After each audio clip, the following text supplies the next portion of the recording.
राधे राधे, हर हर महादेव। आशा है आप सभी लोग प्रसन्नचित होंगे। मित्रों, कहीं आज आपने चंद्रदेव के दर्शन तो नहीं कर लिए? क्योंकि गणेश चतुर्थी के दिन चंद्र दर्शन निषेध माना जाता है। उसका कारण यह है कि आज के दिन जो भी व्यक्ति चंद्रदेव के दर्शन करता है तो उस पर मिथ्या दोष या मिथ्या कलंक अवश्य ही लगता है। और ऐसा इसलिए भी लगता है क्योंकि गणपति देव ने चंद्रदेव को यह श्राप दिया था। और श्राप क्या था? और इस श्राप से अगर आपने भूलवश चंद्रदेव के दर्शन कर लिए हैं तो चंद्रदेव के दर्शन के जिससे कि आप पर मिथ्या कलंक ना लगे, उसके लिए एक कथा है। उसका नाम है स्यमंतक मणि की कथा, जो स्वयं भगवान श्री कृष्ण ने कहा है कि जो भी व्यक्ति पौराणिक कथाओं के अनुसार भगवान कृष्ण पर स्यमंतक नाम की मणि का जो चोरी करने का झूठा आरोप लगा था, तो उस झूठे आरोप में लिप्त नारद ऋषि ने बताया कि भगवान श्री कृष्ण ने भाद्रपद शुक्ल चतुर्थी के दिन चंद्रमा को देखा था, जिस वजह से उन्हें मिथ्या दोष का श्राप लगा। तब नारद ऋषि ने भगवान कृष्ण को आगे बताया कि भगवान गणेश ने चंद्रदेव को श्राप दिया था, जो व्यक्ति भाद्रपद शुक्ल चतुर्थी के दिन चंद्रदेव के दर्शन करेगा वह मिथ्या दोष अभिशापित हो जाएगा और समाज में चोरी के झूठे आरोप से कलंकित हो जाएगा। नारद ऋषि के परामर्श पर भगवान श्री कृष्ण ने मिथ्या दोष से मुक्ति पाने के लिए गणेश चतुर्थी के व्रत को किया और मिथ्या दोष से भी मुक्त हो गए। और ध्यान रहे मित्रों कि अगर कुछ जगह के अनुसार चतुर्थी और पंचमी के दिन भी आपको चंद्रदेव के दर्शन नहीं करने चाहिए। तो मित्रों, स्यमंतक मणि की प्रामाणिक कथा के अनुसार जो भी व्यक्ति इस कथा को सुनता है अथवा पढ़ता है, उसको अगर चंद्रदेव के दर्शन चतुर्थी अथवा पंचमी के दिन भूलवश हो जाते हैं तो उसको इस कलंक से मुक्ति निश्चय ही प्राप्त हो जाती है और उस पर कोई भी लांछन या कलंक नहीं लगता है, अर्थात उसकी समाज में जो इज्जत है वह बनी रहती है। और अगर आपके चंद्रदेव के दर्शन कर लिए हैं तो आप यकीन करें कुछ ऐसा अवश्य होता है कि आप पे कोई ना कोई कलंक या झूठा आरोप लग सकता है। तो उससे मुक्ति के लिए जो मान्यता है वह इस स्यमंतक मणि की कथा सुनने की मान्यता है। तो मित्रों, आरंभ करते हैं। वह इस प्रकार है कि एक बार नंद किशोर ने सनत कुमारों से कहा कि चौथ के चंद्रमा के दर्शन करने से भगवान श्री कृष्ण पर जो लांछन लगा था वह सिद्धि विनायक व्रत करने से ही दूर हुआ था। ऐसा सुनकर सनत कुमारों को बड़ा आश्चर्य हुआ।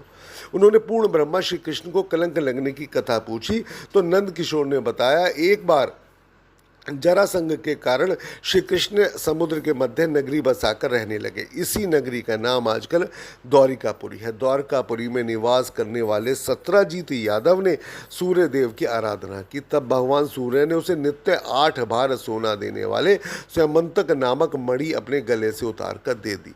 मणि पाकर सत्राजीत यादव जब समाज में गया तो भगवान श्री कृष्ण ने उस मणि को प्राप्त करने की इच्छा व्यक्त की। सत्राजीत ने वह मणि श्री कृष्ण को ना देकर अपने भाई प्रसेनजीत को दे दी। एक दिन प्रसेनजीत घोड़े पर चढ़कर शिकार के लिए गया। वहां एक शेर ने उसे मार डाला और मणि ले ली। रीछों का राजा जामवंत उस सिंह को मारकर मणि लेकर गुफा में चला गया। जब प्रसेनजीत कई दिनों तक शिकार से न लौटा तो सत्राजीत को बड़ा दुख हुआ। उसने सोचा श्री कृष्ण ने ही मणि प्राप्त करने के लिए उसका वध कर दिया होगा। अतः बिना किसी प्रकार की जानकारी जुटाए उन्हें प्रचार और प्रसार कर दिया कि श्री कृष्ण ने ही प्रसेनजीत को मारकर स्यमंतक मणि छीन ली है।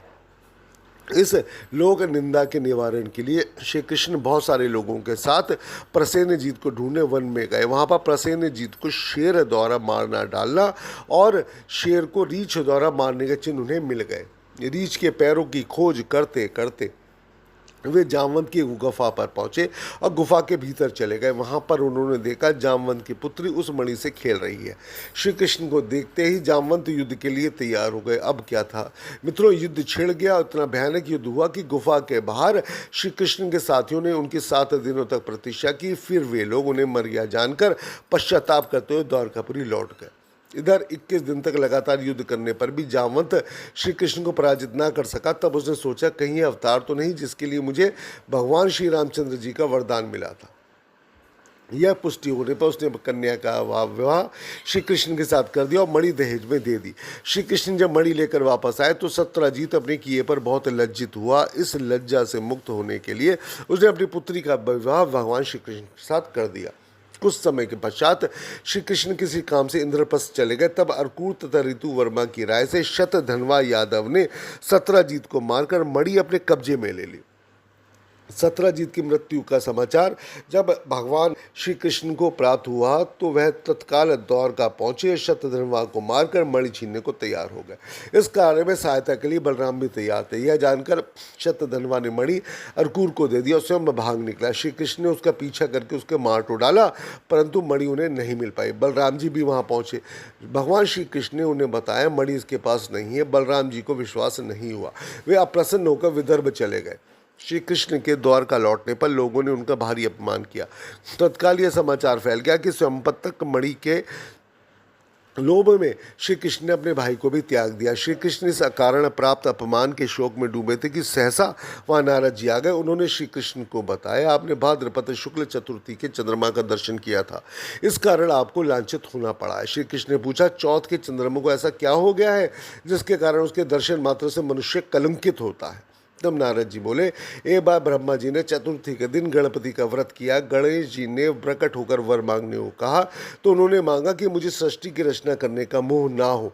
गणेश जी जो ही तथास्तु कहकर चलने लगे, उनके विचित्र व्यक्तित्व को देखकर चंद्रमा ने उपहास किया। इस ऊपर गणपति ने रुष्ट होकर चंद्रमा को श्राप दिया कि आज से तुम्हारा कोई भी मुख नहीं देखना चाहेगा। श्राप देकर गणपति अपने लोक में चले गए। चंद्रमा मानसरोवर की कुमुदनियों में जा छुपा। चंद्रमा के बिना प्राणियों को बड़ा कष्ट हुआ। उसके कष्ट को देखकर ब्रह्मा जी के आज्ञा से सारे देवताओं के व्रत से प्रसन्न होकर गणेश जी ने वरदान दिया कि अब चंद्रमा श्राप से मुक्त हो जाएगा। परंतु